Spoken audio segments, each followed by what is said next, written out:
എല്ലാവർക്കും ഈശ്വരാനുഗ്രഹം കിട്ടട്ടെ എന്ന് പ്രാർത്ഥിച്ചുകൊണ്ട് എല്ലാവരെയും ഞാൻ ഈ ജ്യോതിഷ വീഡിയോയിലേക്ക് സ്വാഗതം ചെയ്യുകയാണ്. ഞാനിന്ന് പറയുന്ന വിഷയം വേഴത്തിന്റെ രാശിമാറ്റത്തെ പറ്റിയാണ്. വേഴം രാശി മാറിയത്. വേഴം നേരത്തെ കർക്കിടകൻ രാശിയിൽ നിന്നിരുന്ന വേഴം വക്രഗതിയിലായി അത് മിഥുനൻ രാശിയിലേക്ക് വന്നിരുന്നു. ഇപ്പോഴിതാ മിഥുനൻ രാശിയിൽ നിന്ന് വേഴം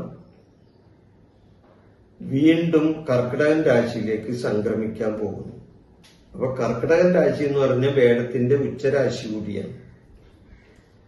അപ്പോ വേഴം എന്നാണ് രാശി മാറുന്നത്? 2026 ജൂൺ 2-ാം തീയതി വെളുപ്പിന് 1:55 വേഴം തന്റെ ഉച്ചരാശിയായ കർക്കിടകൻ രാശിയിലേക്കാണ് സംക്രമിക്കുന്നത്.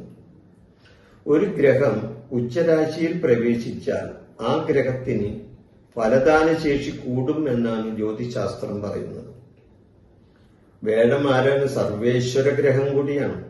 ആ സർവേശ്വര ഗ്രഹമാണ് ഉച്ചരാശിയിലേക്ക് വരുന്നത്. വേഴം പ്രസാദിച്ചാൽ എല്ലാ ഗ്രഹങ്ങളും പ്രസാദിക്കുമെന്നാണ് ജ്യോതിശാസ്ത്രത്തിൽ പറഞ്ഞിട്ടുള്ളത്. അപ്പോ വേഴം നേർഗതിയിലേക്കാണ് വരുന്നത്. വേഴം ഇപ്പം മിഥുനൻ രാശിയിൽ നിൽക്കുന്ന വേഴം നേർഗതിയിൽ തന്റെ ഉച്ചരാശിയായ കർക്കിടകൻ രാശിയിലേക്ക് നേർഗതിയിലേക്ക് സംക്രമിക്കുന്നു. ഇപ്പൊ ജൂൺ 2-ന് വേഴം രാശി മാറുന്നത് കൊണ്ട് പലരുടെയും ജീവിതത്തിൽ പല മാറ്റങ്ങളും ഉണ്ടാകുന്ന സമയമാണ് വരുന്നത്. വേഴം കർക്കിടകൻ രാശിയിലേക്കാണ് വരുന്നത്. വേഴം അതും കേന്ദ്രസ്ഥാനത്തേക്ക് വരുന്നത് മൂലമാണ് പല രാശിക്കാർക്കും ഗുണകരമായി മാറുന്നത്.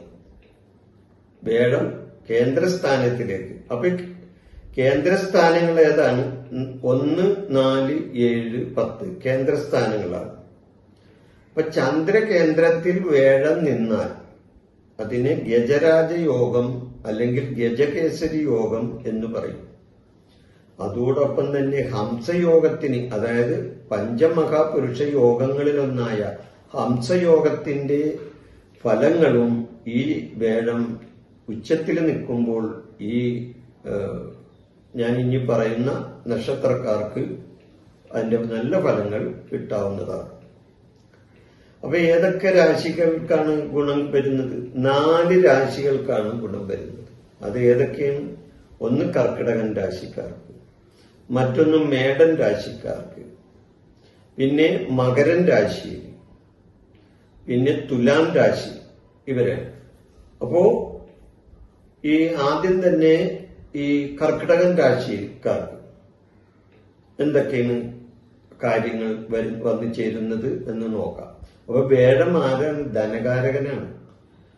ധനകാരൻ മാത്രമല്ല, സർവേശ്വരകാരകനാണ്, സന്താനകാരകനാണ്, ആത്മീയകാരകനാണ്.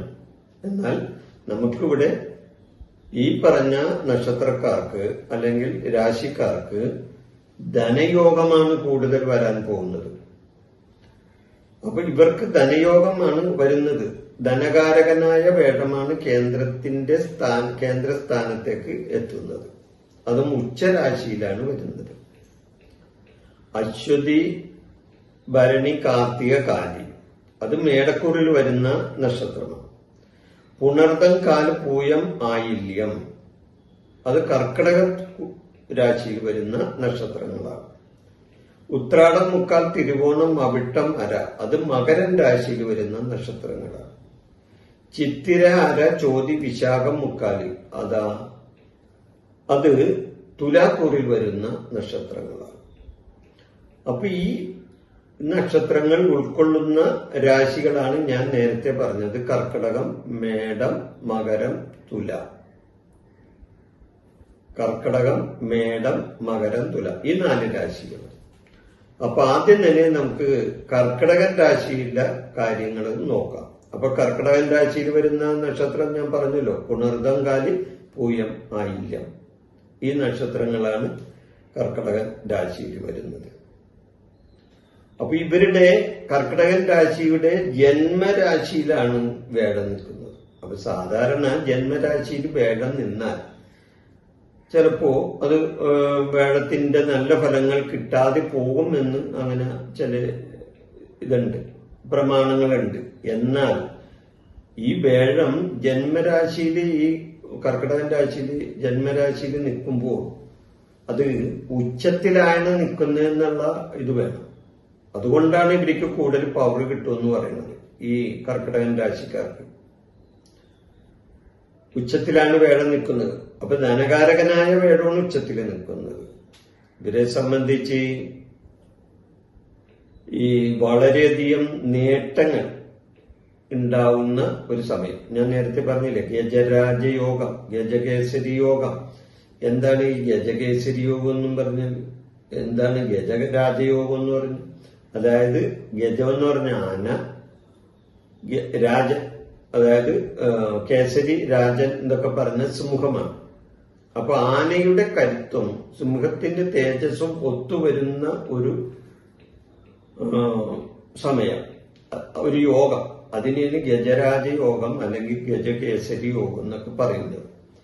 അപ്പൊ ആ പേര് പോലെ തന്നെ ഇവർക്ക്, ഈ പറഞ്ഞ നക്ഷത്രക്കാർക്ക് വളരെയധികം നേട്ടങ്ങൾ എന്ന് പറഞ്ഞാൽ കൂടുതലും ധനപരമായ നേട്ടങ്ങൾ ഈ വേഴത്തിനെ കൊണ്ട് ഉണ്ടാകുന്നതാണ്.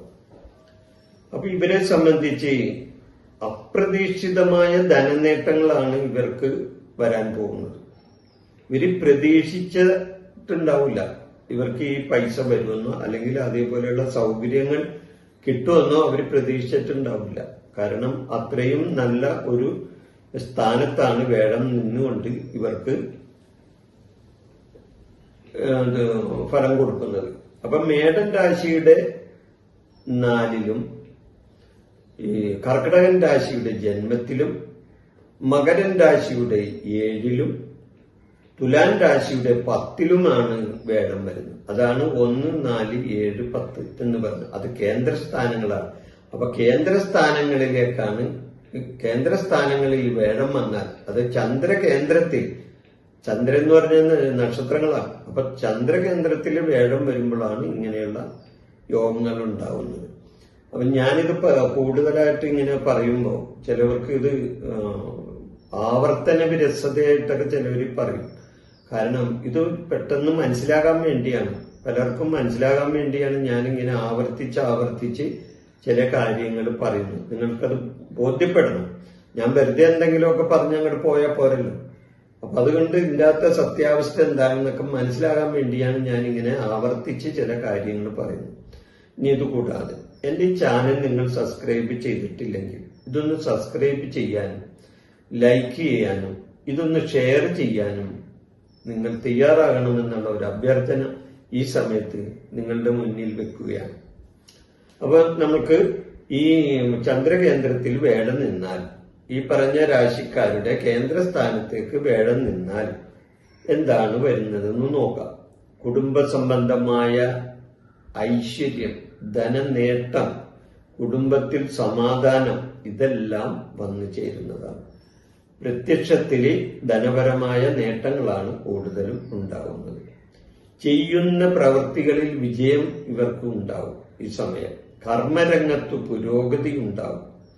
നേരത്തെ അനുഭവിച്ചു വന്നിരുന്ന ക്ലേശങ്ങൾക്ക് അറുതി വരുന്നതാണ് ഇതോടുകൂടി. അതായത് ഈ വേഴം ഈ കർക്കിടകൻ രാശിയിലേക്ക് വരുന്നതോടുകൂടി ഇവർ നേരത്തെ അനുഭവിച്ചിരുന്ന ആ ദോഷഫലങ്ങളെല്ലാം പലതും ഇവരിൽ നിന്നും വിട്ടകന്നു പോയി ഇവർക്ക് നേട്ടങ്ങളുടെ ഒരു സമയമായിരിക്കും ഇവരുടെ ഇടയിൽ വരുന്നത്. ഒരുപാട് കഷ്ടപ്പാടും ദുരിതങ്ങളും ഇവർക്കുണ്ടായിട്ടുണ്ടെങ്കിൽ അതെല്ലാം ഇവരെ വിട്ടൊഴിഞ്ഞ് പോകുന്ന സമയമാണ്. ശത്രുദോഷങ്ങൾ ഉണ്ടെങ്കിൽ അതെല്ലാം മാറിക്കിട്ടുന്ന ഒരു സമയമായിരിക്കും ഇവർക്ക്. ഇവരെ വിട്ട് അകന്നു പോയ പല ആൾക്കാരുണ്ടാവും. അപ്പൊ അകന്നു പോയവരെ സംബന്ധിച്ച് അവരെ അടുത്തു വരുന്ന ഒരു സമയം കൂടിയാണ്. ബന്ധുജന സമാഗമങ്ങൾ ഇവർക്കുണ്ടാവും. ബന്ധുജനങ്ങളുമായി സഹകരിച്ച് മുന്നോട്ട് പോകാനൊക്കെ അവസരങ്ങൾ ഇവർക്ക് വന്നു ചേരുന്നതാണ്. പിന്നെ ആത്മീയ കാര്യങ്ങളിൽ ഇവർക്ക് ആത്മീയ കാരകൻ കൂടിയാണല്ലോ. അപ്പോ ധനപരമായ നേട്ടം മാത്രമല്ല, ആത്മീയ കാര്യങ്ങളിൽ ഇവർക്ക് ശ്രദ്ധയും അതേപോലെ തന്നെ അടുപ്പവും വരുന്ന ഒരു സമയമാണ്. പുണ്യ ദേവാലയങ്ങൾ സന്ദർശിക്കാൻ ഇടവരും. തീർത്ഥയാത്ര പോകാനായിട്ടൊക്കെ അവസരങ്ങൾ വരുന്നതാണ്. ഇതുകൂടാതെ ദൂരയാത്രക്ക് പോകാൻ ഉദ്ദേശിക്കുന്നവർക്ക് ദൂരയാത്ര പോകാനും, അതുമല്ല വിനോദയാത്രക്ക് പോകാൻ ഉദ്ദേശിക്കുന്നവർക്ക് വിനോദയാത്രക്ക് പോകാനുള്ള അവസരങ്ങളും ഈ വേഴത്തിന്റെ രാശിമാറ്റം മൂലം ഞാൻ ഈ പറഞ്ഞ രാശികളിലെ നക്ഷത്രക്കാർക്ക് ഉണ്ടാകുന്നതാണ്. ചുരുക്കത്തിൽ പറഞ്ഞാൽ ജീവിതത്തിൽ ഒരു മാറ്റം തന്നെ ഇവർക്ക് ഉണ്ടാകുന്ന ഒരു സമയമാണ് ഞാനിപ്പോ ഇവിടെ സൂചിപ്പിക്കുന്ന ഈ വേഴത്തിന്റെ രാശിമാറ്റം മൂലം ഇവർക്ക് ഉണ്ടാകുന്നത്. ഇവരുടെ ജാതകത്തില് ഇവർക്ക് വേഴം നല്ല സ്ഥാനത്താണെങ്കിൽ തീർച്ചയായിട്ടും ഇതിന്റെ ഫലം ഇരട്ടിയായിട്ട് ഇവർക്ക് കിട്ടുന്നതാണ്. അപ്പൊ ഈ വിഷയം ഞാനിവിടെ അവസാനിപ്പിക്കുകയാണ്. നിങ്ങൾക്ക് നന്ദി, നമസ്കാരം. എൻ്റെ ഈ ജ്യോതിഷ പ്രോഗ്രാം നിങ്ങൾക്ക് ഇഷ്ടപ്പെട്ടാൽ നിങ്ങൾ ഈ ചാനൽ സബ്സ്ക്രൈബ് ചെയ്യാനും ലൈക്ക് ചെയ്യാനും ബെൽ ബട്ടൺ അമർത്താനും മറക്കരുത്.